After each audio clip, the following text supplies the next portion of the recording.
Hello friends, welcome to EPG Pathshala.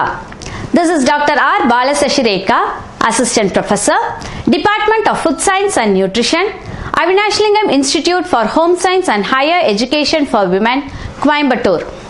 Today we are going to see the module on interventional studies, clinical trials and community-based interventions. Interventional studies are epidemiological studies performed in laboratories and clinical studies that bring out the effectiveness of drugs or similar procedures. These studies resemble laboratory studies as conducted by scientists, and the investigator has a direct control over the allocation of subjects or participants of the study groups. Allocation of study participants either to be exposed or not to be exposed to the substance of experiment or subjected to a procedure in which suspicion about the harmfulness of the substance may or may not be predicted is not accepted. The test hypothesis can be strongly proved in these types of studies, providing strong evidence. Ethical constraints are to be taken care of.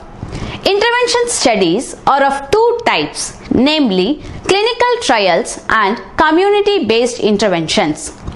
Clinical trials evaluate new treatments for a disease condition, whether a procedure reduces the risk of developing a disease, thus involving diseased people, whereas field trials or community-based intervention consist of trials in preventing a disease condition among individuals free from the condition at the start of the study or on healthy individuals. After studying this chapter, the learner would be able to understand the concept of clinical trial and community-based interventions, conceptualize the advantages and disadvantages of interventional studies, how and where to apply the appropriate interventional study, clearly demarcate the clinical trial and community-based interventions.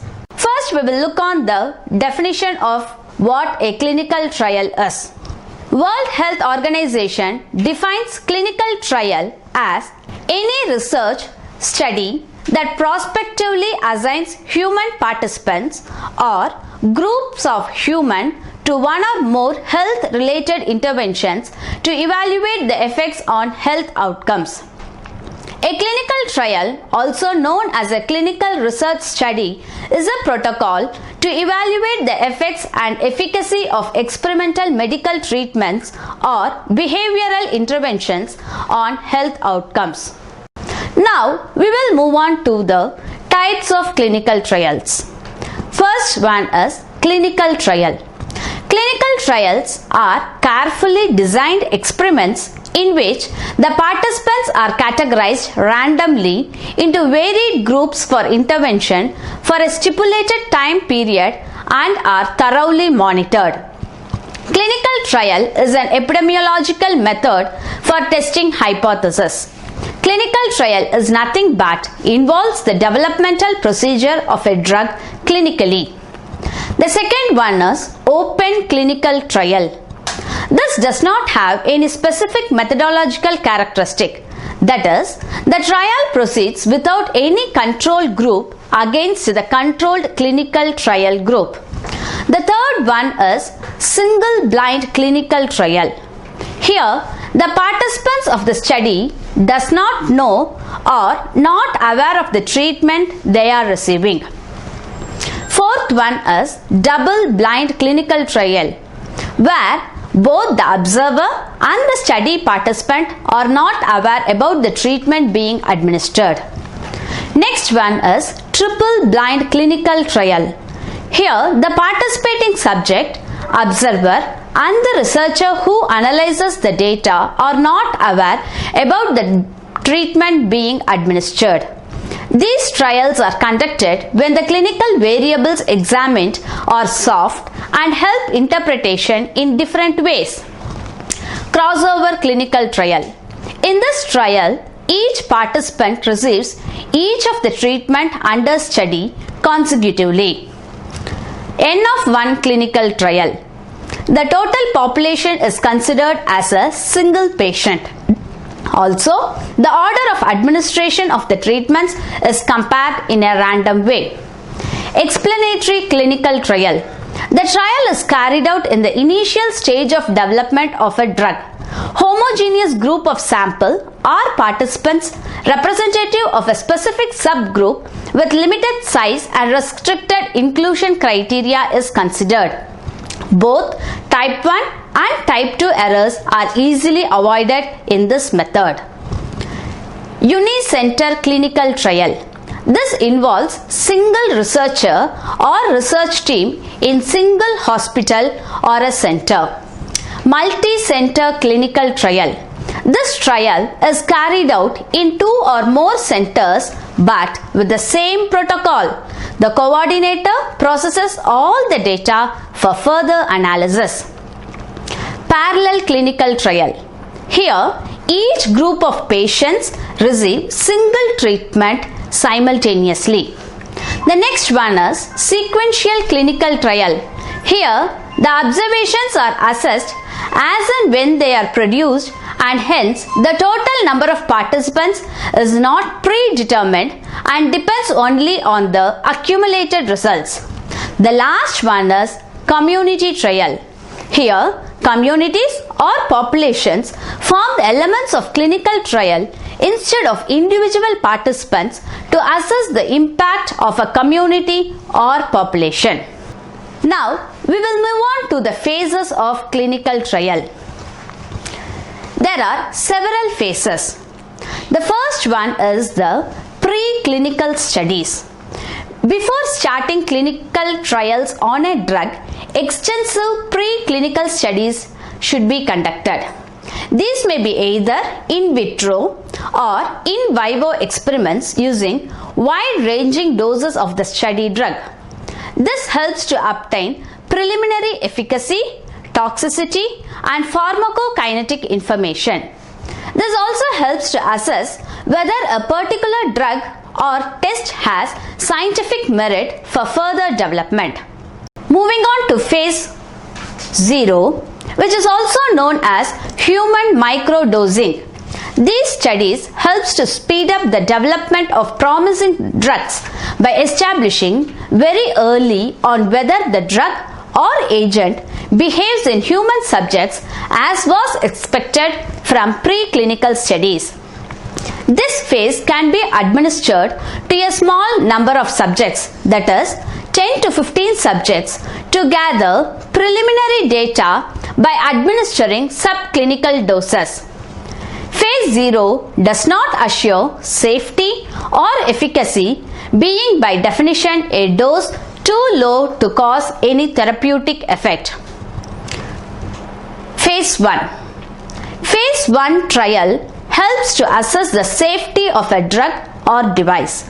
This initial phase can take several months to complete and includes a small number of healthy volunteers, that is around 20 to 100 volunteers. These study volunteers are generally paid for participating in the study.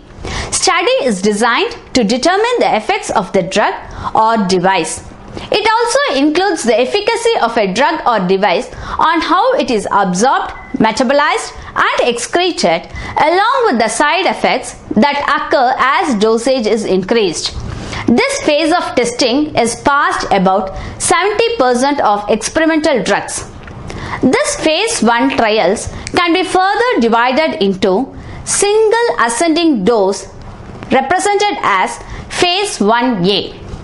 Here, small group of subjects are given a single dose of the drug and continuously monitored, tested for a stipulated period to confirm safety. Initially, 3 participants are given a particular dose, and if no adverse side effects are seen and if the data are in line with safe values, the dose is increased and a new group of subjects, that is 3 in number, are given a higher dose. This is continued until toxicity is observed. If so, to check the validity, the same dose is administered on another set of 3 subjects.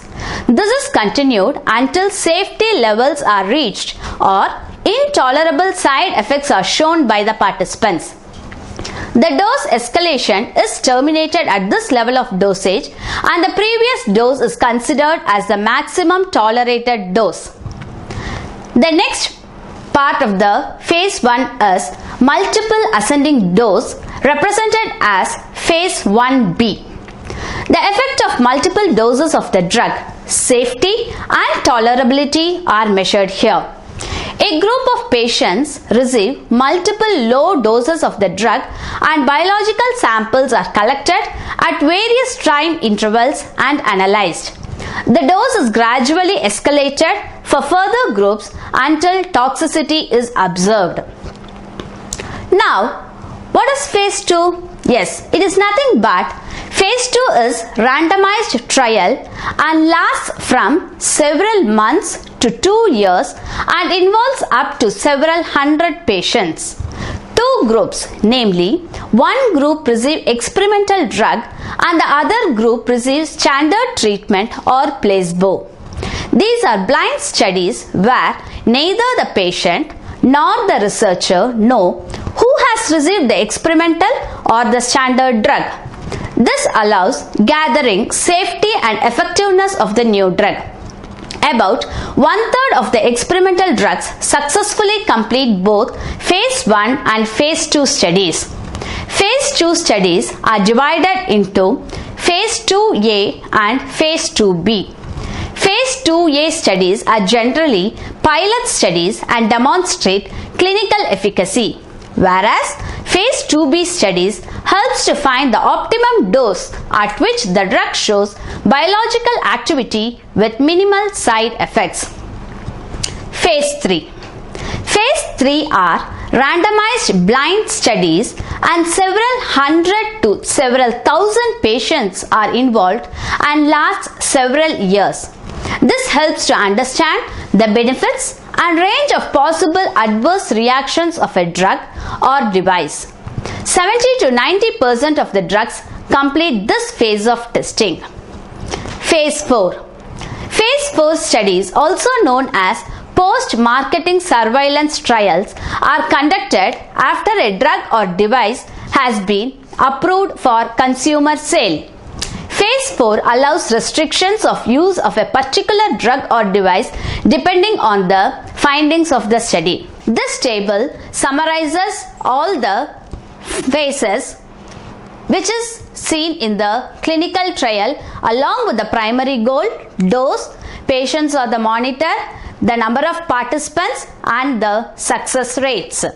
What are the advantages and disadvantages of clinical trials? Yes, clinical trials have its own advantages and disadvantages.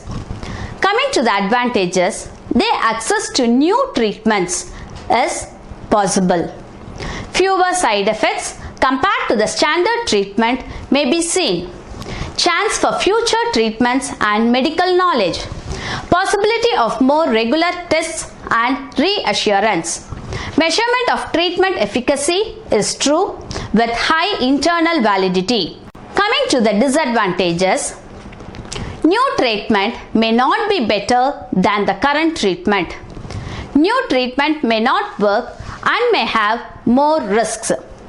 There are possibilities of more side effects compared to the standard treatment. Inconvenience to go to hospital more often by the participants for tests and treatment continuously. It is complicated, expensive and time consuming with low external validity.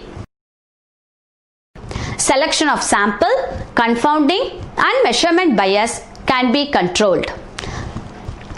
Highly selected study population and strict enrollment criteria is followed. Ethical and practical limitations are also applicable. These trials may not be available at a particular location.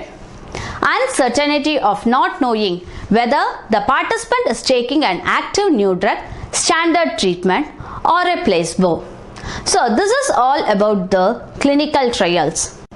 Now we will move on to the next concept of community-based interventions. Community-based interventions are carried out in the community. Community trials are an extension of field trials and are field trials in which the totality of the community is the units of assignment. It can also be said that community trial is a type of group trial as the intervention is carried out to entire community or neighborhoods. So, community-based intervention is nothing but the comparison of outcomes in one group of community with those in a similar community or group of communities.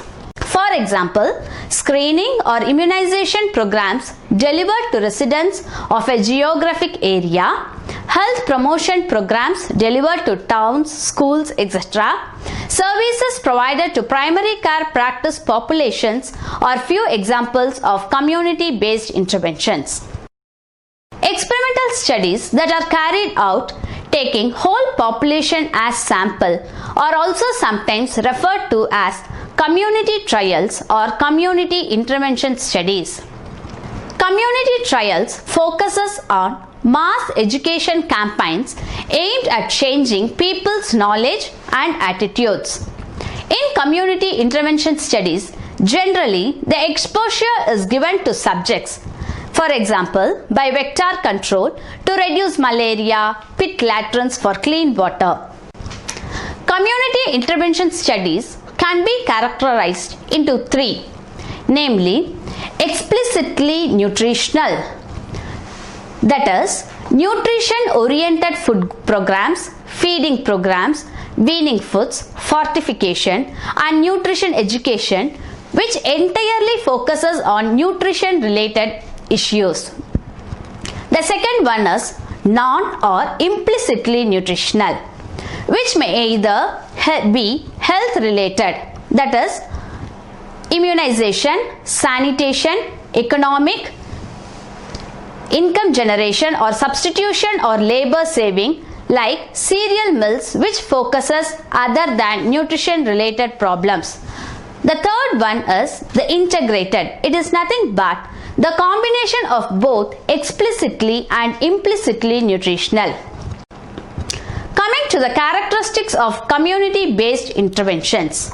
The intervention being tested is allocated to a group of 2 or more study participants, maybe group of individuals, households, community.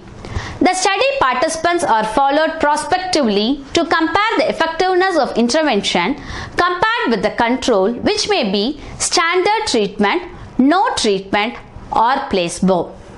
Now, let me see the differences between the clinical trial and community-based intervention. Clinical trial is carried out on patients and it is often therapeutic. It evaluates the efficacy of curative drug or intervention or a drug designed to manage signs and symptoms of a disease. It is not a challenge. It is applicable for secondary and tertiary prevention. Researchers are testing a treatment method. Individuals, tightly controlled, narrowly focused, highly selected groups and short or long duration studies. What is community-based intervention? It is carried out on healthy population and is often prophylactic. That is, it evaluates efficacy of intervention designed to prevent the disease condition and it relies on natural challenge and it is one of the primary prevention methods. Researchers are testing a community problem. Cities, regions, community that is with large population size and it is less rigidly controlled with long duration. There is no defined geographical boundaries.